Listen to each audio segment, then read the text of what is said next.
I went to medical school to become an orthopedic surgeon. I was ranked to match at a couple ortho residencies, and then I walked away from medicine entirely. So let me tell you how this all started. I studied nonstop through my first year of med school. No breaks, not even summer. I mean, I literally just studied all day, every single day. And I was gunning for ortho and felt like I constantly had to study to get there. And that's exactly what I did until second year came around. By then, I was so tired of studying. I was burned out. I'd never felt burnout before, but all of a sudden it hit me like a truck. And I was staring down 3 more years of med school, and we were all stuck indoors because of the pandemic too. Really wasn't great timing. I couldn't even discuss medicine with classmates in person anymore, and I found myself just constantly Googling anything but medicine. Real estate, YouTube, side jobs, anything to just finally start making a little money and just do something different. And at that point, I was doing med school because I felt like I had to, not because I wanted to anymore. And here's what most students don't realize. The grind starts immediately. If you burn out during your M1 year, you still have 7+ years to go before you're in attending. And then you can't just quit once you graduate residency because now you have to pay back your student loans. 7 years plus your career as an attending is a very long time to push through something you hate. Okay, so let's fast forward to my clinical rotations. By the end of 4th year, I'd done 8 ortho rotations. 8. That's a lot. And I started to realize something. Actually, I started realizing it after my first one. This is all I'm going to do for the next 5 years minimum in residency. All day, every day. And then probably decades longer as an attending.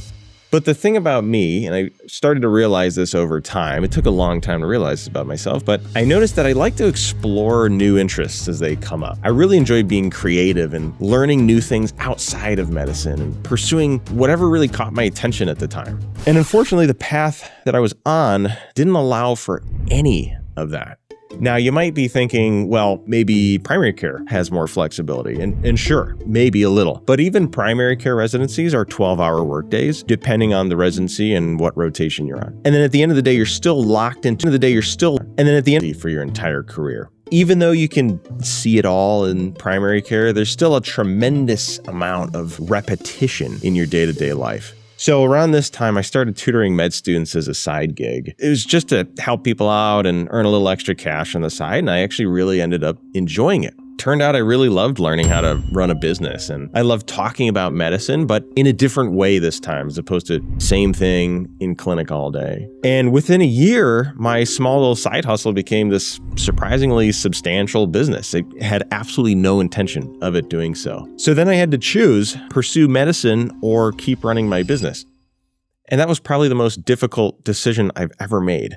And ultimately, I chose the business. It was incredibly risky, very scary, but I really enjoyed it. I got to be creative every day. You know, if something wasn't working, that was on me to come up with a solution for it. And I got to help people. I genuinely do believe this. I think I have more of an impact on healthcare now than I ever would have as a single practicing physician. I think that many students don't know this coming into medicine, but medicine demands your entire life for several years, if not decades, into your career as an attending. There's very little room for other interests, careers, or creative exploration. You kind of just pick one lane and stay in it for 30 years, depending on how demanding your specialty is. And if you're someone who needs variety, who likes switching projects, who enjoys exploring, that can feel very suffocating from personal experience. Now, I will say this, life does seem to improve after residency. At least that's what I've heard from some of the attendings I've spoken to. But honestly, it really depends on who you ask and what specialty they're in. Some say it gets better. Others say it doesn't really change that much. Either way, you're looking at a minimum of 7 to 10 years before you even get to find out firsthand. And that's what's so dangerous about medicine. Let me tell you why going to med school with only one specialty in mind is such a terrible idea. I went to med school for ortho and only ortho. When I realized that ortho wasn't what I wanted, I was 4 years in. So what are your options at that point? Like I said earlier, you can switch to primary care. Sure. But what if you don't like that either? A lot of people really hate primary care. You're going to burn out so quickly, and your patient care is going to suffer from that as well due to your empathy burnout. You could leave medicine entirely, but again, how are you going to pay off your student debt? And then what are you going to do for a career after that? You're just about 30 by now with no useful degree, and that's assuming you started relatively on time. Here's the advice everyone gives, but few people actually follow it. Shadow many specialties before you apply to med school, and do most of your shadowing in primary care settings with residents if possible. And if you're shadowing residents, don't go home when they tell you to, unless they really want you to go. Okay, fine. But tell them you want the full experience. Show up a little bit before they get in each morning and only leave when they do, sometimes at nighttime. And if you can do that for a few weeks, that'll be great. See, my problem was that I had very minimal shadowing experience. And the shadowing that I did do, it was almost entirely with ortho, specifically with ortho attendings.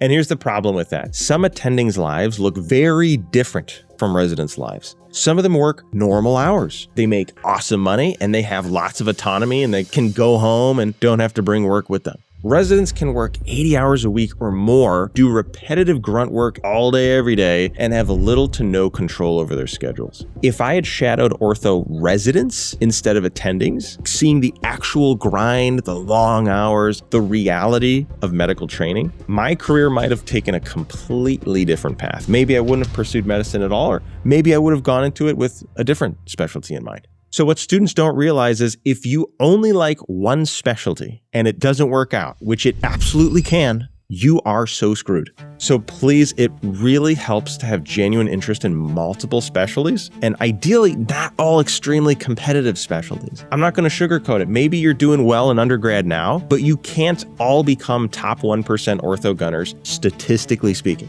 I tutor med students who are struggling with their board exams, and I see this all the time. I want to be an orthopedic surgeon, I want to be a dermatologist, and then they fail their board exams. And the likelihood of them matching into one of those careers becomes just about zero. So what do they do now if that's the only reason they went to med school? They go into primary care. And they better hope they really end up liking it. Because medical school is expensive and time consuming. And if you get 4 years in and realize you hate the one thing you came for, or you can't even do it because your test scores aren't up to par, you're stuck. Real quick, if you're a med student having doubts or you're wondering if you're on the right path, join the free Premed-Educated School community. It's a place to talk about this stuff honestly. No judgment, just real conversations about what medicine is actually like. And you're always welcome to send me a DM directly and ask me any questions you have. The link's in the description. So, do I regret med school? Partly, yes. I know it sounds kind of silly, but I had a YouTube channel before med school with about 30,000 subscribers and it was growing rapidly. And I really enjoyed making that content because I could be creative, I was my own boss, and my videos made people happy. And sometimes I wonder, would I be at 1 million subscribers by now had I not quit for med school? My quality of life probably would be pretty similar to what it is now, but the journey would have been vastly different. But here's the thing, I wouldn't be able to help med students become doctors if I hadn't gone to med school. There would be slightly fewer physicians entering the workforce, meaning slightly less healthcare accessibility had I not gone to med school. And to me, that is meaningful. I'm not going to lie and say that I have no regrets whatsoever and everything worked out perfectly. It didn't. There are great rewards associated with pursuing medicine, but also there's great costs. And for me, it was giving up on myself on one of those other paths that I was exploring. I took my parents' advice and I went to med school. I pursued their dreams for me and gave up on my own. So when it came time to choose between residency and pursuing another one of those interests that was also going well for me at the time, it was really scary and I hesitated, but I finally chose for me, not for someone else. So pre-med, something you guys don't tend to realize very frequently is every year you spend in medicine is a year you're not spending building something else. And that opportunity cost is real. You might lose money going to med school. You can always make money doing something else, but you'll never get your time back. By the time you finish residency, you're in your 30s, assuming, again, you started relatively on time. That's a lot of your time. That's a lot of your life gone. The tech bros, for example, have already been working and building retirement accounts for the past decade by the time you finally get out. And more importantly, their work isn't necessarily all-consuming like ours is. So they get to go make friends, foster new relationships, go travel the world the entire time while you're stuck in med school and residency. And again, that's not necessarily a bad thing. If this is what you really want to do, just be certain that this is what you really want to do and not what someone else really wants you to do. So what should you actually do with this information? Well, here's my advice. First recommendation, shadow residents, not just attendings. See the actual day-to-day grind, see the hours, the bureaucracy of residency, the reality of training. Don't just shadow the attending who works 9 to 5 and makes $250,000 a year. That's not what your life is going to look like for a very long time. And I want you to be really careful about spending too much time shadowing the specialists because it takes even longer to get there and even more sacrifice. Not to mention, you can make all those sacrifices. You can spend all that time trying to get there, but most people who try simply cannot do it. Second, don't go into med school with only one specialty in mind. Have at least 2 or 3 specialties you genuinely be happy doing, because if your number one doesn't work out, you could find out 4 years into med school that you hate that specialty, or worse, that you can't match into it because your application just isn't competitive enough. You need backup specialties that you actually like, not just, well, I guess I have to do family medicine now. You need options you're genuinely excited about if you want to have a long, healthy career in medicine. Primary care like family medicine, peds, and sometimes internal medicine are where most of these gunners end up. If you can see yourself doing primary care for 30 years, if your number one choice doesn't work out, then you're in a good spot. Third, ask yourself honestly, can I commit to one thing for 30 plus years? If you're someone who likes exploring new interests, being creative, switching projects constantly, medicine might not be for you. And that's okay. There are other ways to help people. There are other careers you can do. You don't have to be a physician to make an impact. For interviewing pre-meds, one of the questions I would ask is, why do you want to go into medicine? And if someone answered, because I want to help people, I'd tell them that you can help people by picking up their trash as a garbage man. So why medicine specifically? And a lot of them just kind of froze there. They didn't have a good answer to that. In my mind, that meant they were interested in it because it pays well, or it's prestigious, or they like science. I've heard that one a million times. Or maybe their parents were pushing for it. But they didn't necessarily have a genuinely good reason for going into medicine. Fourth, if you're already in med school and having doubts about medicine, that is completely normal. But don't ignore them and just try to push them aside and hope it gets better like I did. It doesn't work very well. I need you to talk to people. Explore your options and seek out mental health support as soon as possible. I went through this alone, but you don't have to. I just didn't know that there was mental health options. I didn't know people went to people to talk about this kind of stuff.